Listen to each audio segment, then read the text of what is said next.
Почитувани, добро дојдовте назад. Како што најавив на почетокот на денешната емисија, наш следен, односно втор гостин за денеска е професорот Методи Хаџијанев. Професоре, добро утро и за вас. Добро утро. Некако овие две изминати седмици го обавувавме на наше седмично дискутирање за безбедносни проблеми во светот, па не бевте тука, каде бевте и кога пристигнавте, што се случува на тоа поле? Па бев на неколку настани кои што се поврзани со безбедноста, со нови трендови. Едниот е трендот кој што се однесува на така наречениот research security или проблемите кои се јавуваат преку истражувањето, особено за користењето на така наречените технологии со двојна намена, кои што представуваат сериозен проблем. Се поврзани со геополитиката и особено со последните санкции кои што САД ги воведе во однос на Кина. Се однесуваат исто така и на материјалите кои што ги се користат за производство на овие технологии, со цел да се покаже како и на каков начин под радарот на безбедносните служби, оние класични, хибридните закани успеваат да најдат нови извори или нови вектори преку кои ќе можат да ја загрозуваат безбедноста на државите. И сето тоа се всушност станува мощно актуелно. Европската унија веќе заседава за тоа, има нова посебна регулатива од лани, која се однесува на двојните технологии и се мощно битни заради тоа што голем број на стартап компании кои што работат кај нас во земја, за кои што може би постои некако си генерален список, но има мала контрола во врска со тоа какви технологии, за кого ги работат тие технологии, дали постои критериум за контрола на материјалите кои што се набавуваат и дали таквите материјали се на листа на да кажеме посебни контролни мерки кои што треба да бидат ставени или зановени согласно новите насоки на Европската унија. Така. Сето тоа е сега и во фокусот на НАТО. НАТО тоа го вика knowledge security. Се однесува пред се на така наречените талент програми или Еразмус програмата која што е на големо кај нас во универзитетите и представува сериозен проблем посебно за наменската индустрија, тоа е индустријата за одбраната и безбедноста и индустријата која што се бави со нови иновативни решенија. Професоре, ни го елабориравте накратко вашето отсуство од земјата, каде сте били и што сте се условно кажано надоградиле во знаењата во оваа сфера. Меѓутоа би сакал да продискутираме во однос на оние случувањата северно од нас. Доколку не се лажам, напишавте вие во Слободен печат една колумна за случувањата во Косово. Па може ли накратко на гледачите да објасниме поентите кои што беа во вашата колумна беа одлични, малку во поширок опсек, тука беа и политичките, меѓутоа и оние војничките или безбедносните сценарија кои што би можело да се случуваат. Може ли малку да ни објасните, односно да кажеме што се очекува или кои се сценаријата во соседна Косово по овие збиднувања во односите меѓу Приштина и Белград? Добро, за да бидеме до крај коректни пред гледачите, мора да кажеме дека тоа се претпоставки, затоа што не можете да предвидите до крај што може да се случи, но претпоставките ги базираме врз основа на подредени сознанија или поставености како можни опции. Тоа е најинтересно за нив, бидејќи ги интересира дали може да дојде до ескалација на состојбата. Факт е дека може да дојде до ескалација, секогаш кога се играте со огин, можноста за да ви излезат работите од контрола, се присутни. Генерално три опции се во игра, кои што би може да се случат, тоа е дека Србија ќе реши да влезе на... Тоа е војната претпоставка. Тоа е војна, таа е најинтересна, другите се малце абстрактни и не толку абстрактни, може би се пошироки, не знам колку имаме време сега за нив, бидејќи они се битни затоа што тие создаваат рамката во однос на кој ќе се одвиваат овие следните. Меѓутоа, прва, во тој оперативен дел е дека Србија нема да го почитува знакот или сигналите кои што беа пратени јасно, уште во летото. И мислам дека тоа ќе биде погубно за неа, затоа што на тој начин излегува дека ќе треба да влезе во директен конфликт со КФОР, кој што има мандат да го обезбедува фактички поредокот. Точно. Сега Србија има еден аргумент, или тоа е нејното водство, председателот изразе со аргумент со кој што според него дека они имаат право тоа да го направат, доколку според резолуцијата 1244 и според резолуцијата 1244, но и според Берлинскиот договор на кој што всушност они се повикуваат сега новитети, на што јасно беше веќе дадена веднаш реплика каде што се вели дека нема услови за тоа или не постои такво нешто. И тука се сега проблемите околу тие интерпретации на општите заклучоци кои што се носат во еден дипломатски дух со цел да се нели стишат работите и да се покаже успех на дипломатијата. Втората опција е дека да кажеме дека значи српските сили да не влезат таму, но да продолжат со прокси активности кои што ќе Што тоа значи, професор? Тоа значи дека ќе имаат директен контакт со луѓето кои што ќе го подриваат системот во Косово и ќе создаваат проблеми. Мислите дека ова е веќе реалност, односно се случува? Знаете што, ние може сега да зборуваме на база на претпоставки, меѓутоа постојат сериозни елементи преку кои би може да се закаже дека постојат такви конекции. И сега тоа е еден вид индиго ситуација која што се случуваше претходно на Србија, а тоа е дека однадвор беа тие спонзорирани активности, нормално. Носителите, нели на крај товарот пак паѓа на населението кое што е таму. Ама дека тие активности беа однадвор спонзорирани и стимулирани. Сега тоа е таа индиго ситуација во која што сега се сменети улогите, каде што косовските власти се всушност се оние кои што треба да обезбедат безбедноста, но кои што треба да се справат исто така со надворешни закани кои што имаат натрешен коефициент, а тоа е населението кое што наводно има или ајде оправдано има одредени проблеми, предизвици кои што бара алтернатива, начин за решавање на тие проблеми. Проблемот со ваквиот начин е тоа што малцинствата секаде, значи се признати, тоа е регулатива меѓународна, дека имаат право на самоопределување, меѓутоа не екстерно, туку интерно. Преседаните од минатото сега се пресликуваат и представуваат сериозен проблем кој што, нели ете, да кажеме, го тлее во регионот заради опасноста од каскадните ефекти, бидејќи такви нели ефекти може да има во Босна, може да има кај нас, но и во целиот регион. Може ли да рушење на домино коцките, слична е состојбата и во Босна, и таму има... Значи, кога зборуваме тоа, рековме дека може, меѓутоа сега треба да видиме колкава е веројатноста за тоа. Мора да бидеме фер и да кажеме дека постојат одредени механизми кои што имаат контрола над состојбите и во Босна, кај нас уште повеќе, кои што би можеле да го спречат. Факт е дека таквото нешто може да се прелее, таквите опасности може да се прелеат, меѓутоа факт е и дека постојат воспоставени механизми кои што имаат одредена контрола и кои што би можеле да бидат така наречен ефект на намалување на тие напливи на потенцијална ескалација. Но првата претпоставка е дека ситуацијата на Косово ќе ескалира. Тоа е да кажеме секогаш и нели и медиумите, меѓутоа и регионот се фокусираат на тоа дека ќе ескалира, за да бидеме за да клучиме, за да нема манипулации или можност од лоши интерпретации, ситуацијата е многу тешко дека ќе ескалира.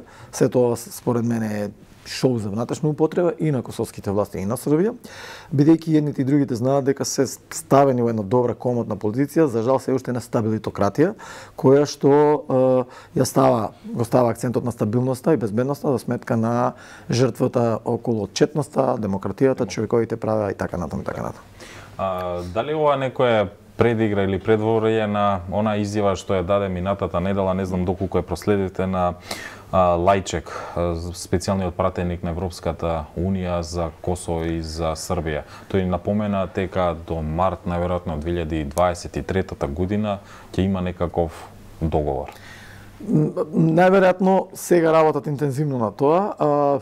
Јас реков во колумната исто, значи дадов осврт на тоа, се обидува американците преку администрацијата на Трамп да изнесат свој предлог. Нивниот предлог беше малце брутален, иако некои, мора да кажам, го оценуваат како можеби најефикасен. Меѓутоа, сега влегува Париз и Берлин во целиот процес и она што барем според мене ми е познато е дека во таа фаза однапред веќе има незадоволство, затоа што во таа фаза Косово, барем онака како што сега тоа се представува, е дека Косово нема да добие независност, односно нема да биде призната независноста. И тоа може би реално да се очекува, дека ќе најде некој најверојатно повторно привремено решение на замрзнување или благо замрзнување на овој конфликт со цел да се создадат услови некаде во иднина да се решава тој проблем. Зошто? Затоа што неколку држави членки на Европската Унија не го признаваат Косово, се уште не го немаат признато Косово. А клучот или механизмот на вета, кој што грците го воведоа, бугарите го применираа, сега им се, нели, според некој се враќа одглава, е всушност нешто што представува сериозна пречка доколку Европската унија сака да биде геостратешки играч, затоа што решавањето на вакви проблеми бара поголема прагматичност. Точно е дека има многу аргументи зошто правото на вето во рамките на Европската унија треба да остане, но сите тие прашања немаат одговор на немаат геостратешки коефициент, ако така може да кажеме. Да, затоа што она што сега треба да го гледаме е дека односите на геополитички план се значително сменети. Комодитетот на либерализмот од 90-тите години е минато. Сега има актери и играчи кои што може да се спротивстават на условно речено универзализацијата на вредности кои што либерално-демократскиот свет ја правеше, и сето тоа всушност бара збивање на редовите, поголема прагматичност за внатрешните проблеми и смели и храбри чекори кон напред во зацртување на вредностите. Тоа е продолжување на евроинтеграциите, бидејќи без тоа, без да ги затворите тие прашања, секогаш ќе ви останат болни теми. Како ќе успеете да го помирите тој внатрешен конфликт и овие преседани на, да кажеме, на вета, кои што, да кажеме, ја избалканизира условно Европската унија, е најверојатно мудрост која што самите евролидери ќе треба да ја решат. Професоре, овде уште едно подпрашање, ако може, за Косово и да преминеме на другата тема. Дали мислите дека Србија може константно да продолжува со ова темпо и, не знам, со закани од една страна, од друга страна повлекување и таа некаква седење на две столици што милува народот, да го кажа и експертите од една страна, и за Македонија што би значило, споменавте сами, замрзнување на неодредено време на овој конфликт, што би значило по нас за земјата? За нас, да кажеме, не би требало да значи ништо. Ние имаме релативно стабилна ситуација во тој контекст. Сите политички лидери се согласни дека конфликт не ни е потребен и дека такво нешто нема. И постојат сили кои што се маргинални, збореме во однос на капацитетот, барем за сега, кои што гледаат на разрешавање на било какви спорови преку конфликт, и таквите сили за сега немаат моќ да направат некаква си мобилизација. Главните табори генерално се втемелени во да кажеме тој либерално-демократски принцип на решавање на спорови и разрешување на ваквите спорови. Сега во однос на Србија, дали таа ќе продолжи, ја мислев дека Европа ќе има малце поголема прагматичност, меѓутоа оно што го гледаме сега и со одредени пакет мерки и така натаму, се уште Србија сериозен играч за Европа и се уште, тие дипломатски протоколи за директно вмешување или crisis management, што се вика, за едноставно угушување на тоа водство кое што, да кажеме, се смета како регионален хегемон, се покажува дека немаат капацитет да го направат тоа и дека најверојатно Србија добро ќе продолжи да плови во овој дел. Но морам да кажам дека тоа е едната страна на гледање на работите, постои друга страна која што се вели дека аргументите кои што Србија ги вади се до некаде одржани.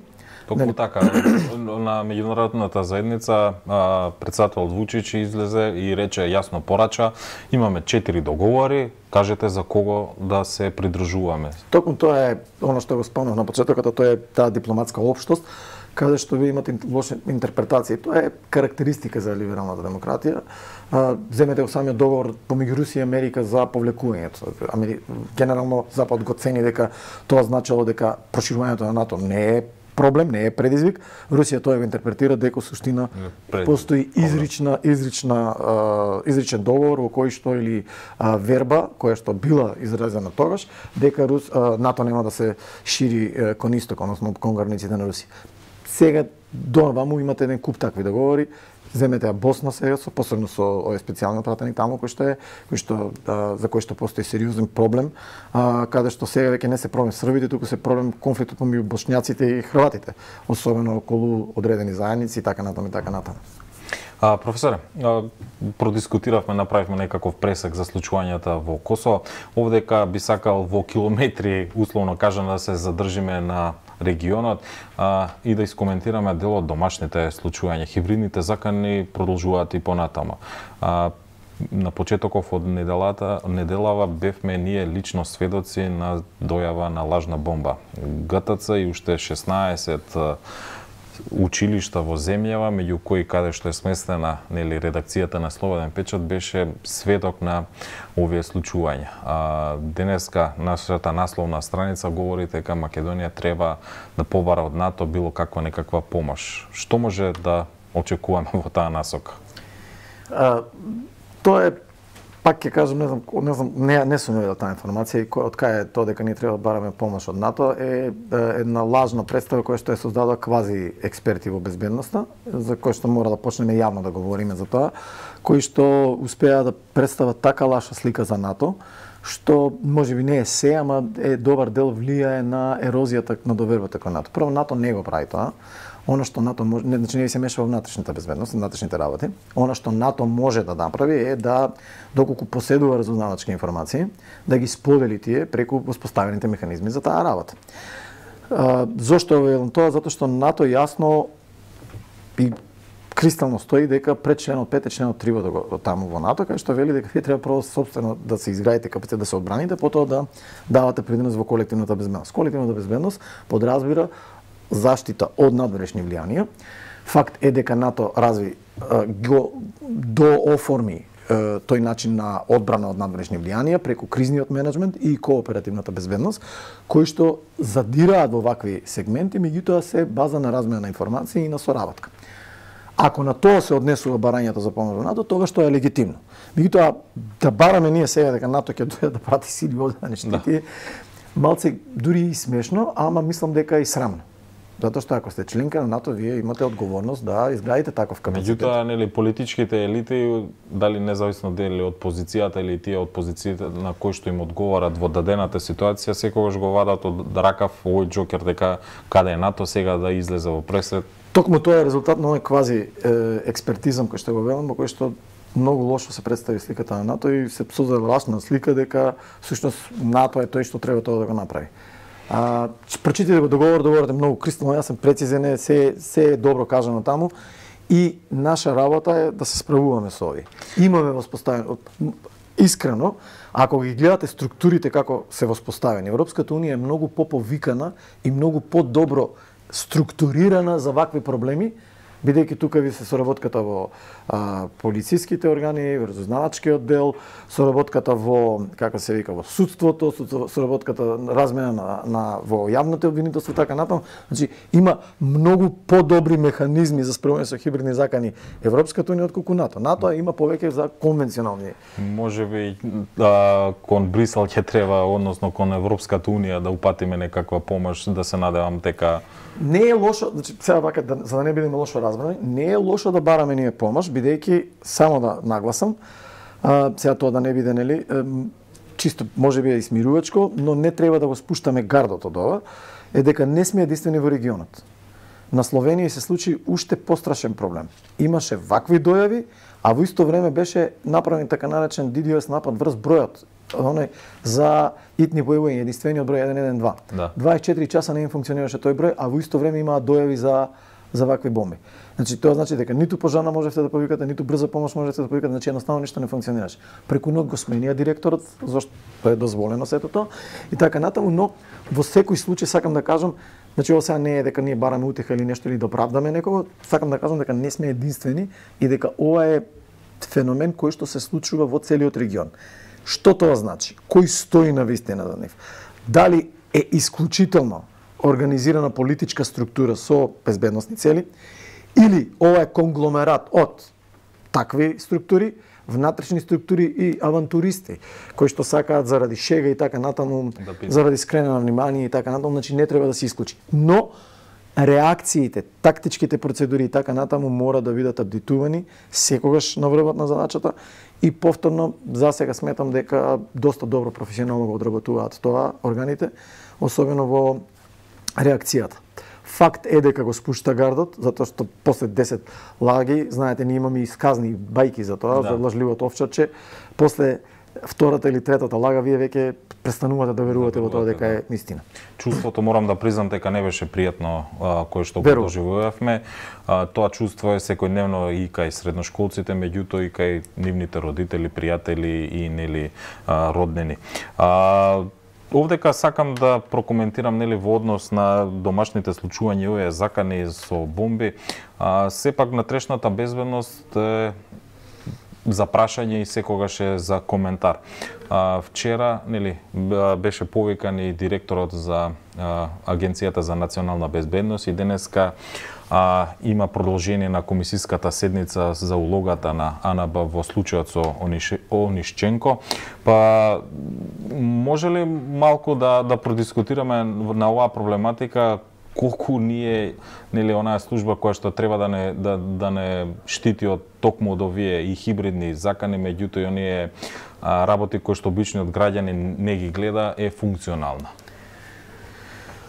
За да кажеме дали нешто е функционално или не, тешко и нема да бидеме коректни и фер до крај, да кажеме дека само заради ова се нефункционални. Ќе ви дадам типични примери, многу посилни, со многу повеќе пари служби, се нефункционални на вакви напади. Например, на американците им се случи 11 септември, на Лондон им се случи 7.7. На Париз му се случија низа напади. Ако ги споредите буџетите на тие, искуствата и така натаму, ќе видите дека едноставно не би било, значи тоа не би била коректна таа перспектива, така да ги цениме дали се сигурни или не сме сигурни. Други работи се прашањата за отчетноста, транспарентноста, начинот на кој што се поставени, политизацијата во тој сектор. Тоа се веќе други параметри преку кои треба да се ценат овие работи. Меѓутоа, да кажеме дека сега они се тие кои што треба да нападат, значи треба да имате магично стапче, за да знаете, бидејќи самата природа на технологиите, така и го почнавме разговорот, а тоа е дека овие двојни технологии, во тоа е проблемот, дека тие се пред се за цивилна употреба, тие не се направени заради контрола, за безбедност и така натаму, туку за комуникација и за слобода во таа комуникација. Тоа што сега тие се злоупотребуваат за да може да предизвикаат проблеми во безбедноста, е предизвик не само на Македонија, туку и на целиот свет. Тоа е глобален проблем. Како ќе се решава тоа? Дали ќе се стави бариера е друга работа, за да не избегаме сега од темата на прашањето, така е. Значи, мора да кажам, значи тоа расчистиме, не можеме да кажеме дека АНБ е сега виновна, како ќе го откриете тоа. Не говорам за она слика која што обичниот граѓанин ја Да, мене ми е јасно, ама ние сега преку ова имаме одговорност за да формираме мислење кај обичниот граѓанин, а тоа е да дадеме реална слика, реална анализа, за да знаат кои се очекувањата. Значи, за да не мислиме сега само да плукаме по некој, не би било коректно. Затоа што е многу лесно да бидете критичар од оваа позиција, која ќе треба вие да го спроведете тоа, ќе видите дека има многу елементи. Така. Да, затоа ги посочив. Ние треба да се фокусираме на другите работи. Како се градени капацитетите? Дали имаме политизација, дали имаме ефикасност и ефективност, дали имаме критериум преку што мериме ефикасност и ефективност, преку што имаме ли изградено критериум, направена ли е евалуација на тоа. Тука треба да ги бараме овој како се. Факт е дека треба да имаме и одговорност. Значи, ви кажав, Словенија што направи, преку ног го смени директорот. Независно дали бил добар, супер и така натаму, одговорноста е тоа е, one shot и тоа е тоа. Но, она што, значи, овде во однос на тие прашања е дебатата за тие работи треба се направи претходно. Знаете, постојано јас и на студентите им ја кажувам, и на ќерката ја кажував приказката за волкот и за лисицата. Кога го прашала лисицата волкот зошто ги остри завите, и што прашува и рекол ги острам завите. Рекол зошто ги остри завите, нема се тепе сега. Да, ама кога ќе дојде време да се тепам, нема да имам време кога. Да ја скратам приказнава и да дообјаснам, градењето на капацитети се прави за време на мир и тоа е перманентен процес. Ако вие тука сте аутнале работава, тука можеме да бараме вина во органите и во институциите. Внимавајте, АНБ не е сам орган. Таму имате мултисекторски, хибридните закани бараат мултисекторски одговор. Тоа значи дека сите сегменти во јавниот дискурс имаат улога, дури и граѓаните, индивидуите граѓани, но и приватните организации. Вие имавте проблем, например, приватна корпорација одбиваше државна одреден период, одредени месеци, одбиваше државна одлука да се одреден оператор кој што произведува, односно кој што функционира во 5G технологијата, не сака извесен период да го тргнат од листата на корисници. Говорите за кинескиот за Huawei и за T-Mobile. Значи мораше да има политичка интервенција за да овој како се вика, за да T-Mobile се обврже. Се следува професора на тој некој еве предходниот гостин во денешната емисија, нели, на таа политичка волја. Дали и политичката волја е овде во безбедноста треба да се примени или треба да се бара и за вакви некои прашања? Политичката волја е клучна за безбедност. Доколку вие имате политичка волја за да си ја зачувате безбедноста, нормално вие дефинирате. Кај нас се поставени работи, во либерално-демократскиот свет се поставени работите така. Значи тоа зависи од со овие органи. Контролата на овие органи ја враат политичкото водство. Значи нив ги контролира, земете ги директорите, прочитате ги законите, ќе видите директорот на ОТВ го бира собрание, директорот на АНБ го бира владата, директорот на Агенција за разузнавање го поставува председателот, што е добар баланс, либерално-демократски направен, добар баланс. Сега, како тоа после се инструментализира? Зборувавте за дигитализацијата, реков. Еве ќе ви дадам еден пример. САП донираше во јавно обвинителство дигитализација, прашајте дали јавното обвинителство користи дигитализација. Директорот на ОТА јавно ви кажува дека он е единствен сам мохиканец, сиротиот, кој што го бара, инсистира на дигитализација и се уште заради банални примери немаме. Не, тоа е, имате два примери таму.